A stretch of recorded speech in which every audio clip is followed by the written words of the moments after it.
A crazy car crash ruined my life. It was Saturday night. I was just in college coming back from a party. I admit I had taken 2 or 3 shots this night. It's bad, I know, but I didn't think it would affect me. All my friends got super drunk to the point none of them were able to drive. We lived near each other, so I didn't need to drop them off individually. Except for another friend. It was a long way from the party. About a 30 to 40 minute drive. It was super late and dark when we headed out from the party. I wasn't worried since the way back was just a long road and hardly any cars on it until we came into town. I don't remember how it happened, but I remember waking up seeing lights all over. To go into more detail, I'll talk about why I didn't expect anything to happen. There's this empty road me and my friends had to take to a party, typical college party. Surrounded by nothing but trees. You can smell the fresh air and leaves falling like raindrops. Me and my friend would joke around, with 2 of my girlfriends coming along telling them we saw trees moving and making up stories about this road. This was on our way back since the 3 of them were drunk. Not long after a joke I made it happened, we weren't far off from our homes. A car came out the woods, coming straight into our car. I remember just braking as hard as I can. Everything slowed down.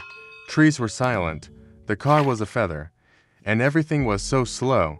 I caught the look of my friend, he was scared. I don't remember much after that, we were all knocked out. I woke up to sirens and ambulances around our crash and the 3 of my friends getting their wounds treated. One of my friends was in critical condition. I was telling myself I was stupid and I shouldn't have driven knowing I had a few drinks. My friend got rushed to the hospital where she sadly passed away. I still live with guilt inside me knowing she died because I decided to have a few shots. I would have seen the car coming out. If I wasn't drunk, I would have hit the brakes on time. My best friend's stalker ex. I should state that I was going to put this on Let's Not Meet, but it's not exactly scary when I was reading through it. One day in my high school days, my best friend, who I will be calling Vince, came to me telling me he got a new girlfriend, a girl I knew in primary school. This girl, who I'll be calling DD, wasn't really smart, talented, or didn't even look that good.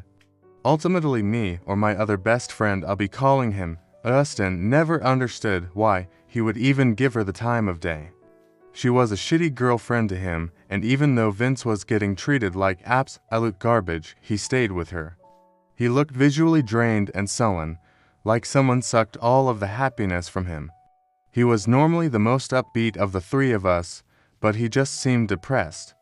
Often she would force him to come upstairs to the fire exit, to do what I recently found out was grinding on him and not taking no for an answer, which is no rape, but is fucked up. She was controlling.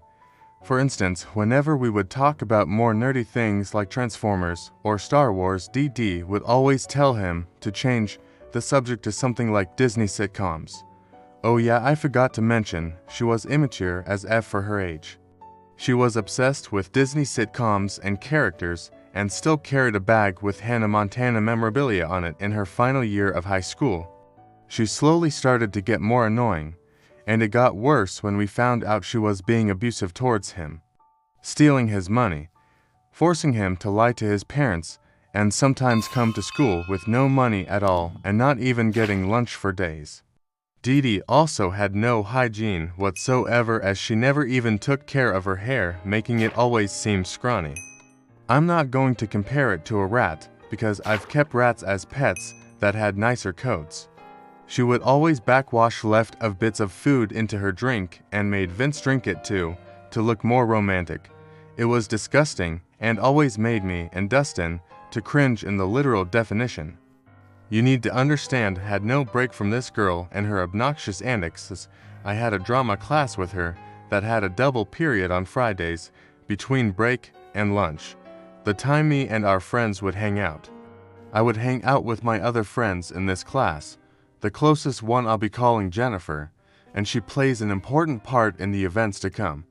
Whenever me and Dustin would see her do bad shit to Vince, we would scold her and chew her out for it. She always got huffy and rolled her eyes like she's a little kid. She also had a nasty habit of convincing the faculty that we were bullying her. She wasn't that smart, so she wasn't that persuasive, but she was nearly blind, deaf in one ear, and wasn't that smart, so assuming they felt guilty for her. I remember a total of 10 times me and Dustin had to clear things up with the teachers. One day, while Dee Dee's group was performing in my drama class, her best friend, I'll be calling Megan, told me she had something to confide in me about the relationship Vince and Dee Dee were in. She unloaded to me that Dee Dee has been cheating on Vince for months with multiple men and posting nudes of herself on Pakistani message boards. Keep in mind, she is 16 at the time. I had no problem believing this, as one time Vince told me at Dee Dee's party she was flirting with other men. Megan was starting to tear up.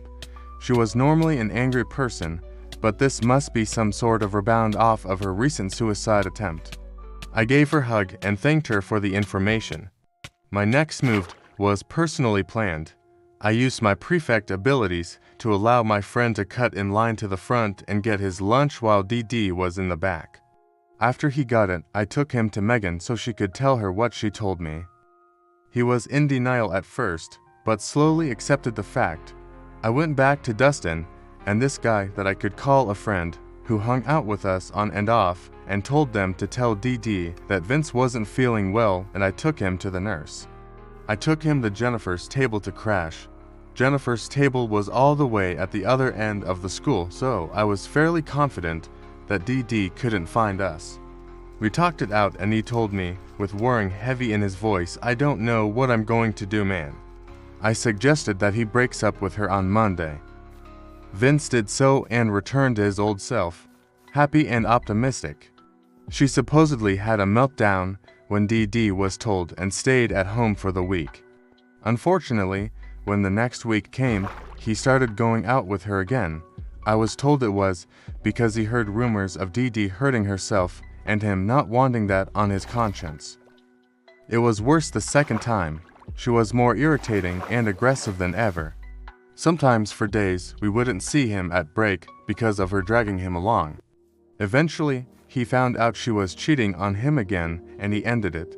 This time it was a longer break. About 2 months were left in school. This is when it starts to get creepy. After that breakup, she starts running towards him and hugging, saying, "You're my boyfriend," in a childlike manner. It always ended with me calling Megan to come pry Dee Dee off and Dee Dee screaming, "That's my boyfriend." If you're wondering why a teacher never got involved when it came to this, it's because we were in a secluded spot. It got so annoying we relocated to another of our friends' table. She would always try the same stuff, forcing Muse to enter a sort of close ranks position, which had people fill up all the seats and have someone behind him, thus assuring she couldn't latch onto him. She sent him texts ranging from "I love you," "Please come back to F you and your family, I hope you all die." One even saying, "I'll end you with a box cutter one day at school," which I doubted, because she was scrawny and thin, weak like a bug. I confronted Dee Dee on it one-on-one, asking her why she's so duplicitous. She spun a BS yarn about how she has two sides to her, one good like an angel and one bad like a demon. She told me the bad side wants to get more boys, become a queen of men, while the other wanted to be with Vince. I squinted at her and told her in a fed-up tone, "Yeah, right. You're just selfish and treat the hearts of men like toys. One day you're going to get seriously hurt because of this." She responded with telling me a demon sent to stop her and Vince from becoming a couple. I was sent by Satan apparently. It was like she mixed her religion with the plot of a bad Disney sitcom. Her behavior was becoming more stalkerish. I remember her standing at the top of the stairs taking pictures of us eating lunch. We informed the learning administrator of her unhealthy behavior. The learning admin had her stay with him for lunch for a few days, but she was back on the prowl again, walking about stalking him. Sometimes I even caught her out of the corner of my eye looking at us, taking pictures. One day me and Vince get out early for lunch. About 2 weeks were left in school, so there wasn't really that much people out. We sat at a table. our new spot that was in public, so we would have witnesses if anything was to happen. That's when I saw her standing behind a support beam, peering at us like a madwoman. I saw her mumbling quietly, which turned the creep factor up further. I got a general sense of unease in the pit of my stomach even though it was the middle of the day. I saw Jennifer and her clique walk by and asked her to sit down with us. When I informed her about what was going on, she understood why I asked her to sit with us. We needed more people to discourage her from coming to us. She got more visibly irate. The mumbling increased in speed. Everyone was feeling the feeling I got earlier. She stood there for 20 minutes, mumbling, looking at everyone at the table. We thought she would go away. When Dustin arrived, I informed him what was happening. He was pissed and informed me he was going to kick DD's behind. I could believe this as he was about one belt down from a black belt. I told him to chill and I would handle this. That's when I saw her move along the dirt path towards the table. I quickly moved out with Dustin and intercepted. I asked her, why can't you go back to your friends? She told me that her obsession with Vince drove them off and that she still blamed me for it. She darted around me only to be stopped by Dustin. I heard her scream at the top of her lungs, "Let me see him." Dustin was getting ready to strike her down. I signaled him to cease. Jennifer had told him to jet to the end at school. When DD noticed he was gone, she grounded her teeth to the point that it was audible.